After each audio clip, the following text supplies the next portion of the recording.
السلام علیکم ورحمۃ اللہ وبرکاتہ۔ ان الحمد للہ والصلاۃ والسلام علی رسول اللہ اما بعد۔ محترم ناظرین اکرام اور عزیز طلبہ،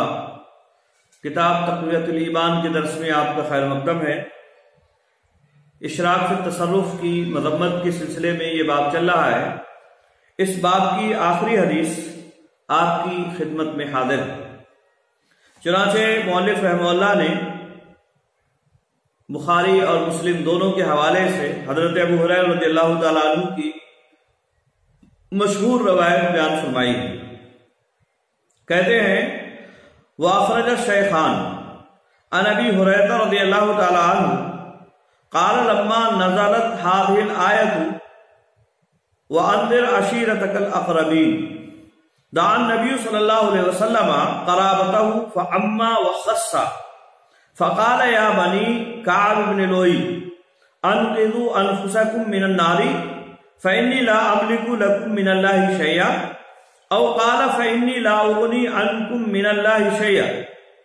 ويا بني مرة بن كعب انقذوا انفسكم من النار فاني لا اغني عنكم من الله شيئا يا بني عبد شمس انقذوا انفسكم من النار فاني لا اغني عنكم من الله شيئا وَيَا بَنِي عَبْدِ مَنَافٍ أَنْقِذُوا أَنفُسَكُم مِّنَ النَّارِ فَإِنِّي لَا أُغْنِي عَنكُم مِّنَ اللَّهِ شَيْئًا يَا بَنِي حَاشِمٍ أَنْقِذُوا أَنفُسَكُم مِّنَ النَّارِ فَإِنِّي لَا أُغْنِي عَنكُم مِّنَ اللَّهِ شَيْئًا يَا بَنِي عَبْدِ الْمُطَّلِبِ أَنْقِذُوا أَنفُسَكُم مِّنَ النَّارِ فَإِنِّي لَا أُغْنِي عَنكُم مِّنَ اللَّهِ شَيْئًا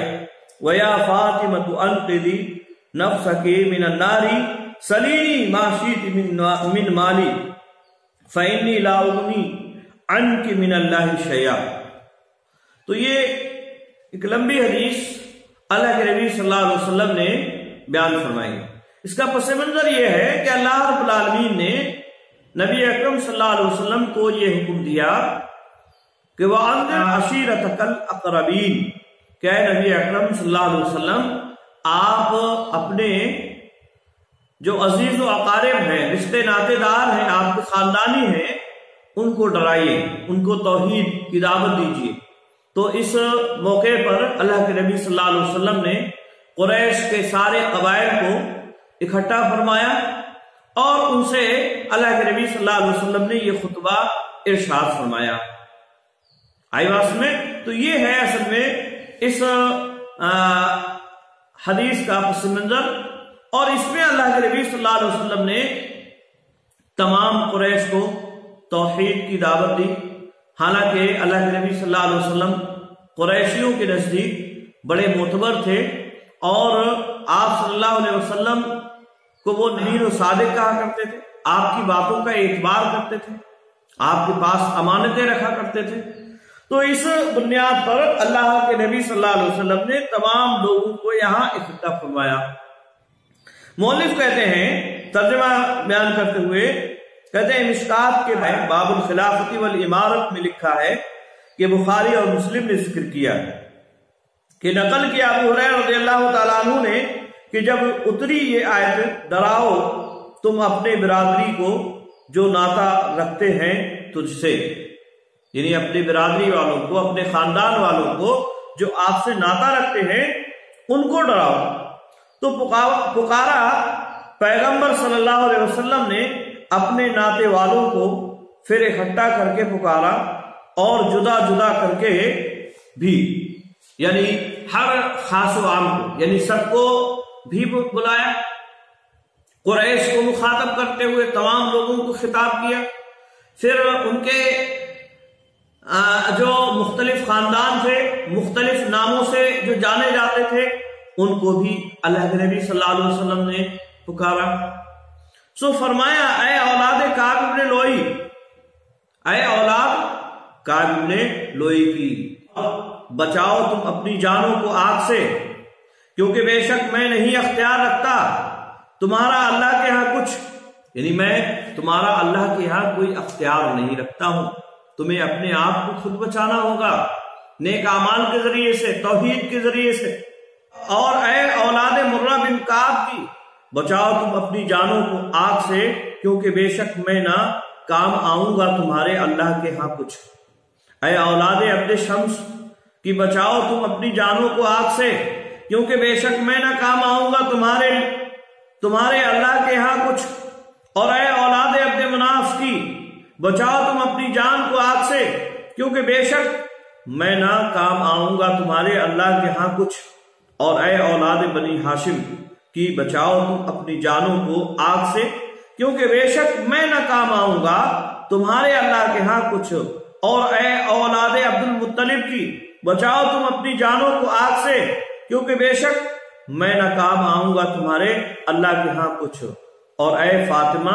بچا تو اپنی جان کو آگ سے، مانگ لے مجھ سے جتنا چاہے میرا مال، یعنی دنیا کے اندر میرا مال جتنا تو مجھ سے مانگ لے، مانگنا چاہتی ہے مانگ لے،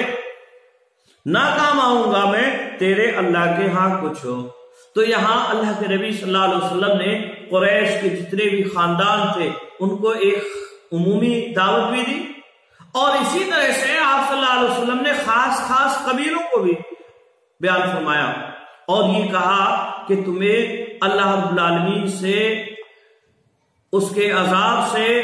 بچانے کا اختیار مجھے نہیں ہے، یہ تمہارے اعمال ہیں، تمہارے کرتوت ہوں گے، تم اپنے اعمال کے ذریعے سے، اپنی توحید کے ذریعے سے ہی اپنے آپ کو جہنم کی آگ سے بچا سکتے ہو۔ اور اگر تم یہ بھروسہ کیے رکھے بیٹھے ہو کہ ہمارے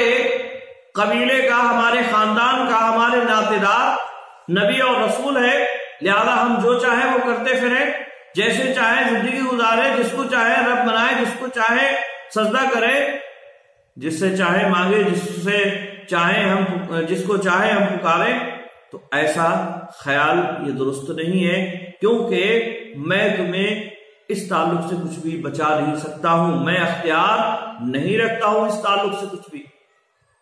صاف اور واضح الفاظ میں اللہ کے نبی صلی اللہ علیہ وسلم نے یہاں بیان فرما دیا، کوئی لگی لپٹی ہوئی چیز نہیں چھوڑی کہ مجھے اس کا کوئی اختیار نہیں ہے کہ میں تمہیں تمہارے گناہوں کے باوجود اللہ رب العالمین کے یہاں کچھ کام آ جاؤں۔ فائدے کے تحت مؤلف رحمہ اللہ کہتے ہیں یعنی اور لوگ کسی بزرگ کے قرابتی ہوتے ہیں، ان کو اس کی حمایت پر بھروسہ ہوتا ہے اور اس پر مغرور ہو کر اللہ کا خوف کم رکھتے ہیں، سو اس لیے اللہ صاحب نے اپنے پیغمبر کو فرمایا کہ اپنے قرابتیوں کو ڈرا دیویں، سو انہوں نے سب کو بلکہ اپنی بیٹی تک کو کھول کر سنا دیا کہ قرابت کا حق ادا کرنا اسی چیز میں ہو سکتا ہے کہ اپنے اختیار میں ہو، سو میرا مال موجود ہے، اس میں مجھ کو کچھ بخل نہیں، اور اللہ کے ہاں کا معاملہ میرے اختیار سے باہر ہے، وہاں میں کسی کی حمایت نہیں کر سکتا اور کسی کا وکیل نہیں بن سکتا، سو وہاں کا معاملہ ہر کوئی اپنا اپنا درست کرے اور دوزخ سے بچنے کی ہر کوئی تدبیر کرے۔ اس حدیث سے معلوم ہوا کہ فقط قرابت کسی بزرگ کی اللہ کے ہاں کچھ کام نہیں آتی، جب تک کچھ معاملہ اللہ ہی سے صاف نہ کرے تو کچھ کام نہیں نکلتا، یعنی جب تک اللہ رب العالمین ہی سے نہیں مانگا جائے گا، اس کی توحید کو نہیں اپنایا جائے گا، تب تک کسی بزرگ کی قرابت یہ کام نہیں دے گی۔ آئی بات سمجھ؟ اور اسی چیز کو اللہ کے نبی صلی اللہ علیہ وسلم نے اس حدیث کے اندر بہت ہی واضح الفاظ میں بیان فرما دیا کہ میں اس کا اختیار نہیں رکھتا ہوں۔ لا املکو، آپ صلی اللہ علیہ وسلم نے فرمایا لا املکو لکم من اللہ شیئا، میں اللہ کے مقابلے میں تمہارے لیے کچھ بھی اختیار نہیں رکھتا ہوں۔ اور اسی طرح سے یہ بھی کہا لا اغنی عنکم من اللہ شیئا، یعنی میں اللہ سے تمہیں نہیں بچا سکتا ہوں، یعنی میں اختیار نہیں رکھتا ہوں، یہ بھی بات اللہ کے نبی صلی اللہ علیہ وسلم نے کہی، اور یہ بھی کہا کہ میں تمہیں اللہ رب العالمین سے نہیں بچا سکتا ہوں۔ دونوں ہی باتیں اللہ کے نبی صلی اللہ علیہ وسلم نے بہت ہی واضح الفاظ میں بیان فرما دی، لیکن افسوس امت میں سے ایک بڑا طبقہ اسی بھروسے اللہ رب العالمین کو چھوڑ کر دوسروں سے لو لگائے ہوئے ہیں، ان کو مختار کل اور مختار اور یہ اور وہ گنج بخش، پیر بخش اور فلاں فلاں پتہ نہیں کیا کیا القاب سے نوازے ہوئے۔ اللہ کے نبی صلی اللہ علیہ وسلم نے ایک دم واضح الفاظ میں بہت ہی وضاحت کے ساتھ بیان فرمایا، لیکن اس کے باوجود امت میں بہت سارے لوگ شرک و بدعات میں اپنے آپ کو ڈالے ہوئے ہیں۔ اللہ رب العالمین ہمیں اس سے بچنے کی توفیق عطا فرمائے۔